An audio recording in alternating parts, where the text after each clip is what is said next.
Hi, everyone. Welcome to a question and answer session with artist, author, and citizen scientist Caren Loebel Freed, brought to you by the Pacific Beach Coalition and supported by Earthcapades, our wonderful environmental education outfit in Pacifica as well as the Pacifica Beach Coalition. Without further ado, I'd like to introduce to you a good friend, someone I just met in the last year and a half, 2 years, and who spent a lot of time on Midway Atoll. But she also has amazing artwork. She's written a number of books, and you've probably already seen her in some of the videos. So here is Caren Loebel. Question and answer session with artist, author, and citizen scientist Caren Loebel Freed. Sorry. Brought to you by the Beach Coalition and supported by Earthcapades, our wonderful. Take it away, Caren. Thanks, Lynn. Thank you so much, Lynn, and Pacific Beach Coalition, and Hardy, and Earthcapades, and everybody who is on this live video right now. I'm in Volcano, Hawaii, and I know we have a school that's in Waimea, so shout out to Waimea, and Lynn is in California. So we're spread out, and that's pretty cool. I think we have schools from other places as well. Don't we, Lynn? Yeah, we have some from Lakeshore Elementary School in San Francisco. We have them from Cool. Hawaii, Miss Johnson's class in Hawaii. And I suspect that we'll have some from Pacifica as well coming on if they're not here yet. Okay, cool. So I'm assuming that everybody had a chance to watch the videos previously all about albatross. Albatrosses are the love of my life, and I'm really happy to share with you about them. As you can see, I've had a lot, they've influenced my life a lot, and now I spend a lot of time teaching people about them because I think that they sort of teach us about the environment, and they're the coolest animals. I think birds are awesome. So anyway, I know that you guys have a bunch of questions, and we're going to devote this next half an hour to your questions.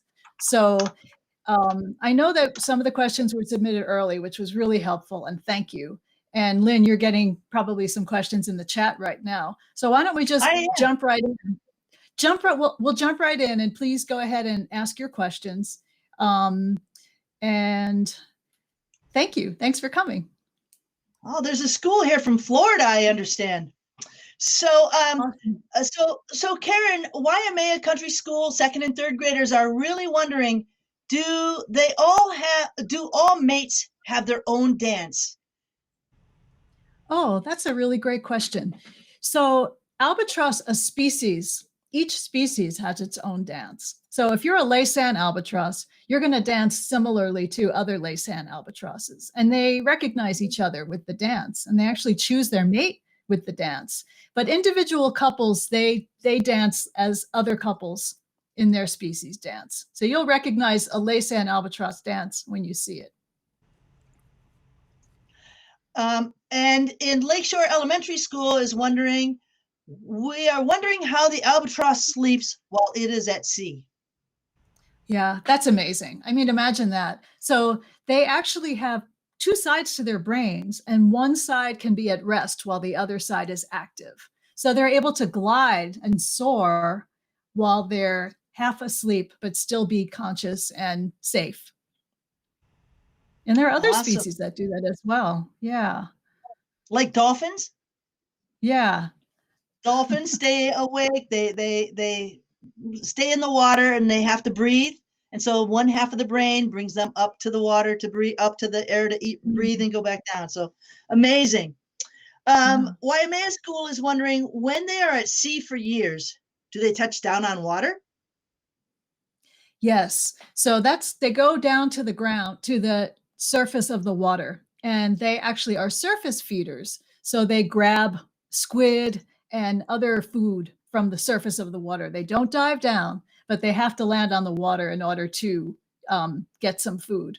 But they can actually smell it from the air, which is pretty cool. And they also, Laysan albatross, they do most of their feeding at night. So they'll land on the surface, and they'll be paddling their feet around, and that gets all the bioluminescent creatures activated so you can see them sparkling in the water, and that actually acts as a lure. So squid will come up and eat bioluminescent creatures, and then the albatrosses eat those squid.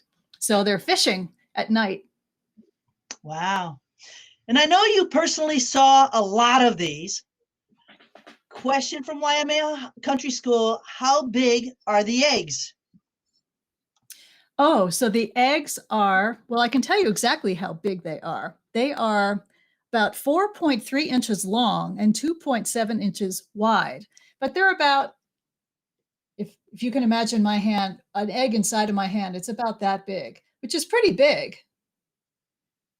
Wow. That is big. Yeah, it takes Wow. a lot of energy for an albatross to make an egg, and they only lay one egg per nesting season. So with the Laysan and all the 3 different northern albatross species, they all only lay one egg per nesting season. So one egg a year. Wow. And when they're born, what do they look like? Well, when they hatch, they're very, like, they look very fuzzy.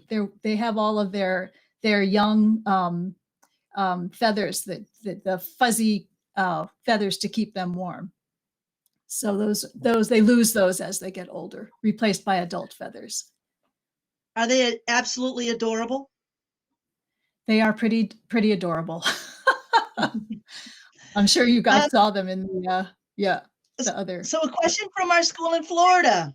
They occasionally get the yellow-nosed albatross in South Florida, but it is considered a vagrant. What does it mean, vagrant? Oh, that, Do I you know saw the that? emails, and thank you for that. Thank you from the teacher for sharing that information, because I did not know that any southern albatrosses would come up. So what that means is we have northern albatrosses and southern albatrosses. So the equator is kind of like a divider because of wind. Around the equator, there's very little wind. Like sailors call it the doldrums. So albatross need wind in order to fly. They depend on the wind. So there are many albatross species south of the equator, a lot more than there are in the north. We have our resident albatross species here in the north, the black-footed, the Laysan, and the short-tailed albatross. And I got to count all of them on Midway.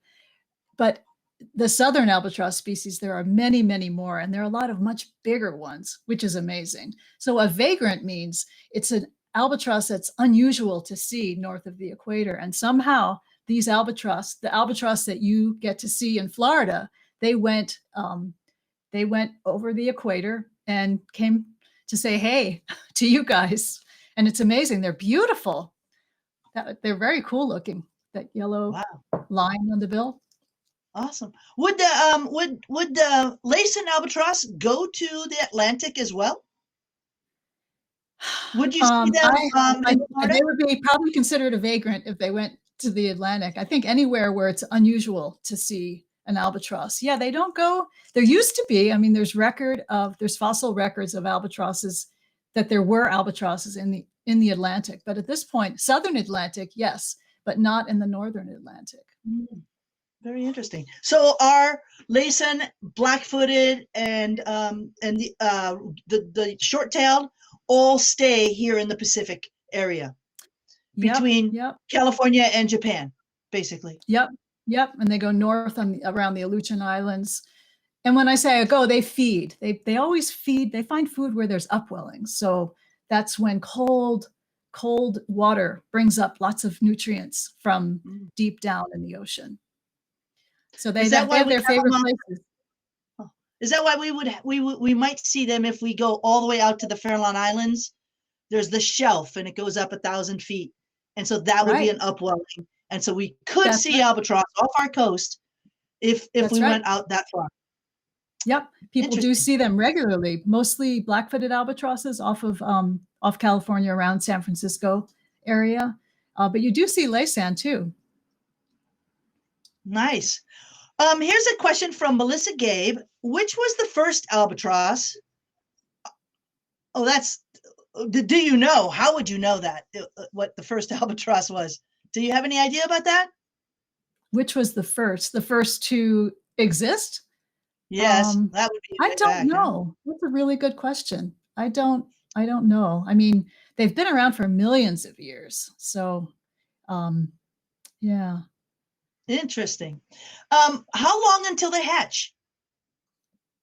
Well, from the time between when the egg is laid and when they hatch it's an incubation period of about 65 days. And then once they hatch, the nestling period, meaning it's a little chick that's kept warm by its parent until it gets to be bigger and finally fledges, that amount of time is about 165 days. So in that Oh my period of time, that means the parents are taking turns. Once the chick can hold its body temperature, so it's able to stay on its own, then the parents both go out to sea and they keep coming back and feeding this chick until it's as big as they are, actually bigger and heavier than they are. And then the parents stop returning. But that's 165 days of a lot of wow. flight, soaring thousands of So if miles you for food. wow, if you put in 65 days from the egg to hatch and Mhm. 165 days until they fledge and they fly away, that's like 6 or 7 months. It's an unbelievable expenditure. That's probably why they only lay one egg. And it takes two adults to raise one chick. You cannot, one adult cannot raise a chick. So it's a huge amount of work and energy that's required to raise one albatross chick. How long do the little chicks last stay on the island without the parents coming to feed them? Do you have any idea about that? Um, I'm not really sure. There's a certain period of time when the adults stop coming back and the chicks or the juveniles are pretty they get so hungry that they finally leave. And I'm not sure how long that period is. Nice. Um, is how will we know it's an albatross if we see one out at the Farallon Islands? How would we know that it's an albatross, not a seagull? Oh, that's that's a good question. I mean, once you've seen one, you'll never be mistaken it for a gull. Um, but mostly I would say probably by their very, very long, thin wings. And they don't do a whole lot of flapping. I mean, sometimes when the wind is good, gulls will ride on the wind. But albatrosses have very, very long wings. And what black-footed albatrosses look completely different. They're mostly like a beautiful chocolatey brown color. So there aren't many gulls that have that coloring. But they're also a little bit bigger than gulls. So I'd say probably the size and the wings would be the best indicators. Why are most albatross, and I don't know that you're going to know the answer to all of these. We might have to do some Google searching, right? But would you Yeah. have any idea why most of the albatrosses are white and gray? Right, they are, and I'm sure that has to do with, yeah, I'm not really sure. I know with some, actually, they're like the laysan is darker on top and lighter on the bottom, and I think that has to do with visibility from under the water up into the sky. Like they would be less visible to their prey because they don't want to be seen when they go down and grab a squid. So they are probably less visible looking up at the sky during the day if it's a white bird. So I think it has something to do with that. And also there were studies about the darker on top have making it something to do with their flight, but I'm not really sure. That's a great Wow. question though. Yeah. Yeah. Can albatrosses walk on water? They run across the water. They dash across to take off because once they land, they have to be able to take off again. But wind helps them a lot. But when you see them, I mean, I would watch them. They would take off from land and from the surface of the water exactly the same way. They just kind of flap a little, run, and then take off. I think in your book you have a picture of them running I across water, do. right? Yeah, yeah. So that's kind of fun. Oh, I could you show have it your to you. book. Some of Let's these see. classes I think probably got this book. If you got your Yeah, book, thanks for sharing it with them, Pacific Beach yeah, Coalition. I know you were sending the book out to a lot of classes. yeah, That's the really Pacifica amazing. Library offered us books to share. and they had purchased them last year and they didn't use them. So because of COVID. So we were very Right. lucky. And thank you to Pacifica Libraries for sharing that with us. While you're looking for that, Mhm. do they Here it only is. drink salt? There we go. I can't walk on water. I wonder, do they have big feet in order to do that? Pretty big feet, big webbed feet.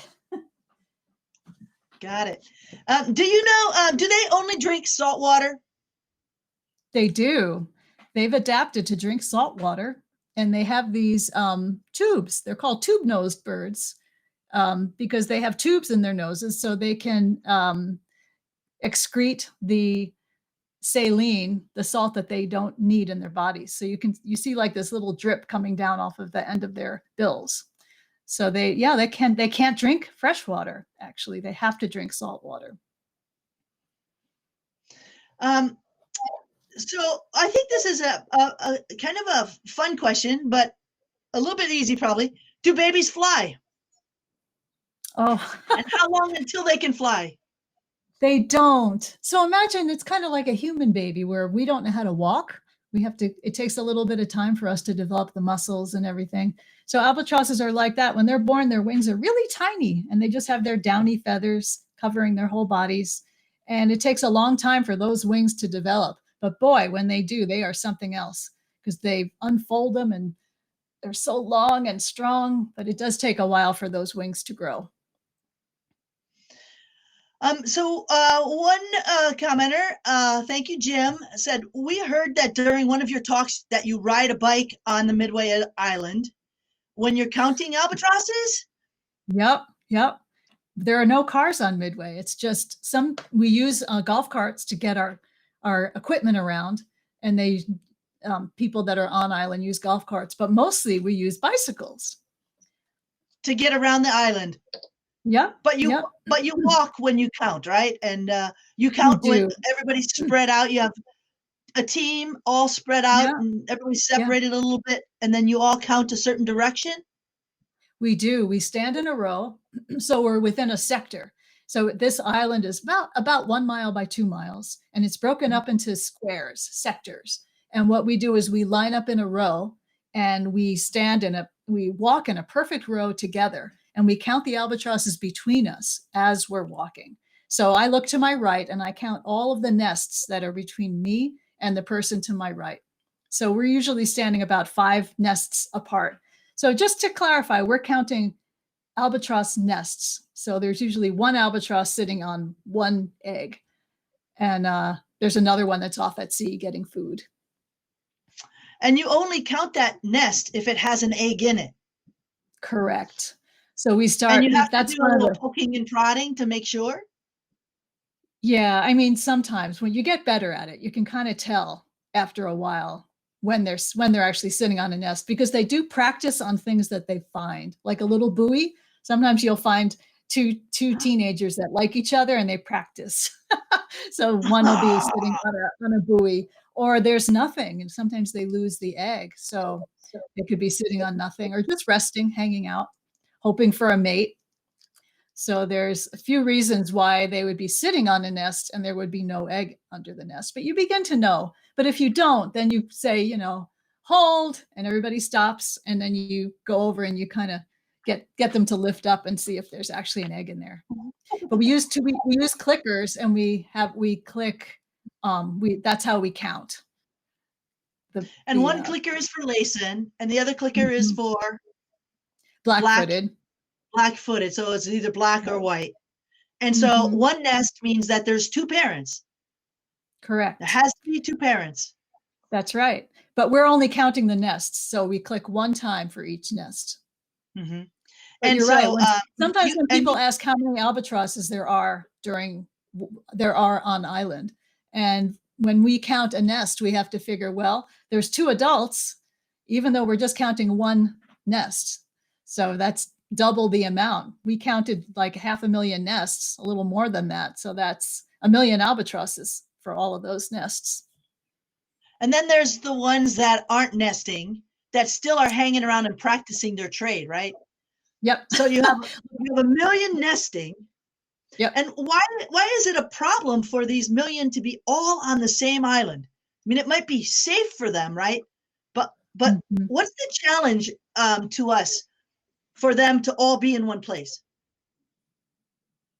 Well, it's tricky because of, well, sea level rise for one thing. I mean, when all of the species nests in one place, it was great when before humans came, because we brought um, mammalian predators in the form of like mice and rats, different animals that eat the eggs and attack the adults that are sitting on the eggs. And also sea level rise is a big problem. So the benefits to nesting in a colony are the power of numbers. You have protection when you have a whole bunch around you, and you can also meet other albatrosses that way. And also as a youngster, you can watch adults and see how they behave, and you learn from watching them. So those are the major benefits of nesting in a colony. But of course, the downside is what we were just talking about, where the way when you're all your eggs are in one basket, so to speak, all the nesting is done on one island, then of course you're in danger of losing a whole species if you're all on that island.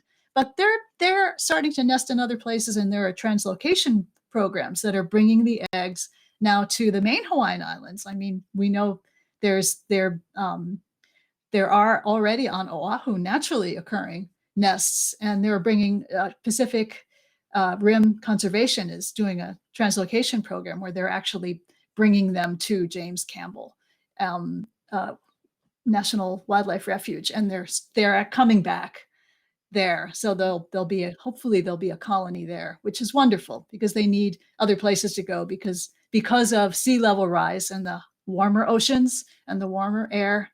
The ocean is beginning to take away a lot of the land, so it's not great for albatrosses. Mhm. And you also mentioned in other times that translocation means that they have to physically take that egg and hatch it somewhere else. Why do they Right. have to do that? Because why don't the albatross just say, hey, this is not good for me. I think I should just go find a new home. Why do they not find a new home so that they're safe? Yeah. Well, albatrosses have been around for millions of years, right? And they've adapted. They found a place that was safe, that worked for them for a very long time. So humans have really only been around for a very short time. In the last, what, 1,000 years, we started to visit these other islands, like 1,500 years. Humans have moved to all these little islands and places where seabirds nest. So they animals adapt. It just can take some time. And albatrosses have incredible fidelity to the place where they were hatched. So birds will go back, these birds, albatrosses, will go back to, they'll end up nesting about 5 feet from where they were hatched. So it's a big deal. Some birds do naturally go out and scope out other places because it's gotten very crowded. It's a really crowded colony on Midway. Mm. So there's places, and now they're actually helping that. Pacific Rim Conservation did a translocation program to Guadalupe, which is uh, Mexico, right? Geez, all of a sudden I'm blanking on that. But they went I, to a whole nother place, bringing them to a whole nother place. Um, that's the black-footed albatross. But it's, oh. yeah, So they're hoping they'll start a new colony in a safer place that isn't going to be correct. hit by the big waves and the sea level isn't going. And the atoll itself is like an old volcano that's eroding and getting smaller. Is that correct? Yes. So that's what an atoll is. I mean, it was a volcanic island, and it used to be a big island. And when the hotspot moved, and it's no longer growing, the island is no longer growing because of lava, then it begins to erode.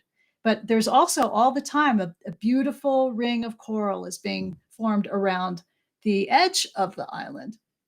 So over a long, long period of time, millions, hundreds of millions of years, or millions of years, it erodes, and all that's left is that coral atoll, the ring that's around it. So these are all low-lying sandy islands that are just remnant coral reefs from the original big volcanic island. Yeah. Okay, we have just a few questions left, and I think just a time for a few questions left. Why do they talk? Going back to the eggs, why do they talk to their eggs? Oh, isn't that the greatest? And I think you put it in the video, right? In that virtual museum, there's a virtual museum. Right. I think you can hear them talking to one of the eggs in there. Is that? Tell us about that. That's how they talk to their eggs. I'm sure that the chicks hear them, hear the parents. They begin to recognize their parents' voice. So it's a very sweet thing to hear, and they all do it. Thank you for a question from Lakeshore, Cynthia. Can they hold their breath underwater? Oh, that's a great question. They don't go underwater. So, I mean, they grab from the surface of the water, so they don't have to hold their breath. They aren't like other seabirds that dive. They're not divers. So they don't go below the surface, so they don't have to hold their water. But those guys, the ones that dive, like shearwaters, pelicans, I mean, it's amazing to think what they do, how deep they go, and how they use their wings to also fly underwater. Amazing. But albatrosses just sit on the surface and grab food from the surface of the water. Okay, 2 quick questions. How do they not get tired flying? Great question. And this is like the secret of albatross existence. They have adapted to use these long wings. They're like glider planes. They don't use hardly any energy when they fly. They just soar through the air, and they go up and down and side to side. And it's an amazing thing to see. But they use the water kind of bouncing off of the surface of the sea from the swells, from the wave fronts. They use that wind to just go up and down, side to side, and they just continue that way. And it's an amazing thing to see. It's called dynamic soaring. If you look that up, you'll see pictures and videos of that. Dynamic soaring. It's amazing. They use more energy walking on land than they do when they soar through the air. They could stay out in the air always, as long as there's wind, and as long as they don't need to eat. But we all need to eat. So I think we're going to end with this last question. And it's kind of a 2-part question. How can we become an expert in animals or birds like you? And what can we do to help the albatross? Oh, well, I'm not an expert. I'm just a lover. And I've learned, I just have a passion for birds, and we can all learn. Anybody can learn. And I feel like I'm a good example of that, because I'm an artist and I'm a writer. And to me, it's all about learning about this animal that I think is the coolest thing ever. So I really encourage everybody to follow that, what you're interested in, and learn everything that you can about it. I mean, I've been lucky, and I've also gone for it.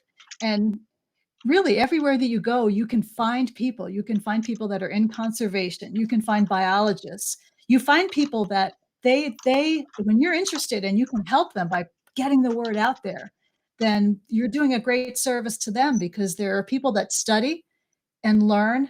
And then there are those of us that learn from them and then can do things through art, through stories, through music, through really any means of communicating with people and sharing important information about these species. So what was the second part of the question? Did I? Oh my gosh. How can we help them?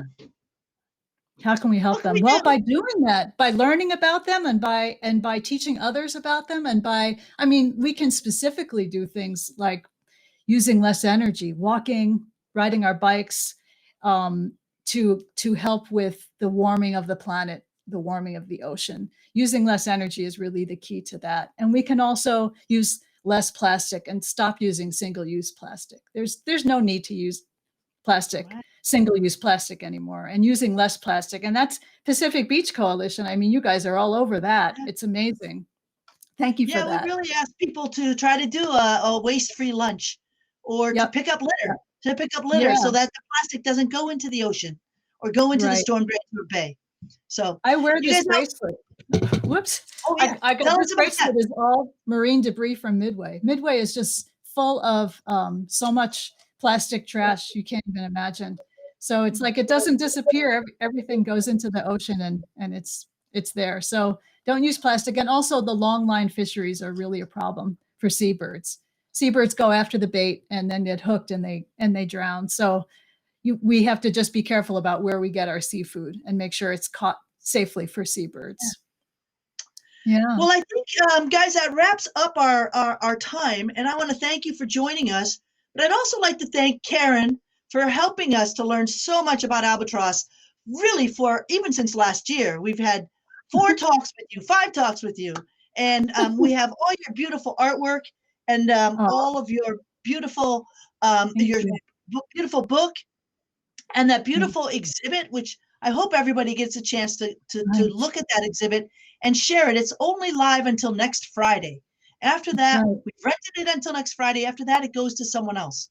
So please, Right. I hope you can enjoy that. And I'd also like to put a big shout out to Hardy. Hardy, thank you so much for helping us do it via the crowdcast format. And I'd like to thank all of you for submitting those questions, those very interesting questions. We're going to post this so you can still use this link to watch it again. And you can use this link to share it with your family and your mom and your dad and your aunts and uncles if you want them to learn about the things that you've been learning. So thank you, everyone. Thanks, Have a everybody. very Thanks for good your Friday. interest. Thanks, And, Lynn. and Thanks, Pacific Beach Coalition. mahalo to Caren, who's joined us from Hawaii today. Yay. Ahui ho, everybody.